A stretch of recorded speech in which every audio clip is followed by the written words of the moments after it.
తాము అధికారంలోకి వస్తే రెట్టింపు పథకాలు ఇస్తామని ప్రజలకు చంద్రబాబు వెన్నుపోటు పొడిచారన్నారు.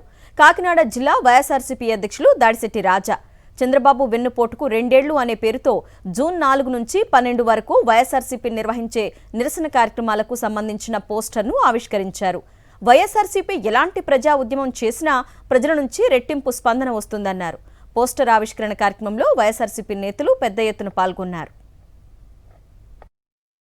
ప్రజల్లోకి చంద్రబాబు నాయుడు గారు పొడిచిన వెన్నుపోటుకు నిరసనగా జూన్ 4 నుంచి 12 వరకు వివిధ కార్యక్రమాలు తీసుకోవడం జరిగింది. మండల కేంద్రాల్లో జూన్ 4వ తారీఖున టీడీపీ మేనిఫెస్టో దహనం చేయడం, అదేవిధంగా నియోజకవర్గ కేంద్రాల్లో నియోజకవర్గంలో మేధావులతోని, మహిళలతోని, బాధితులతోని నియోజకవర్గంలో ఒక మీటింగు చేయడం, అదేవిధంగా జూన్ 12 రాష్ట్ర వ్యాప్తంగా ప్రతి నియోజకవర్గ హెడ్ క్వార్టర్లో నిరసన కార్యక్రమం ర్యాలీ చేస్తూ నిరసన తెలియజేయడం ఒకటి.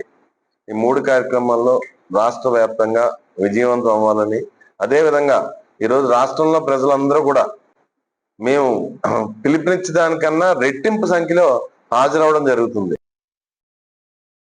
మరిన్ని అప్డేట్స్ కోసం ఛానల్ ను సబ్స్క్రైబ్ చేయండి. నోటిఫికేషన్స్ కోసం బెల్ ఐకాన్ పై క్లిక్ చేయండి.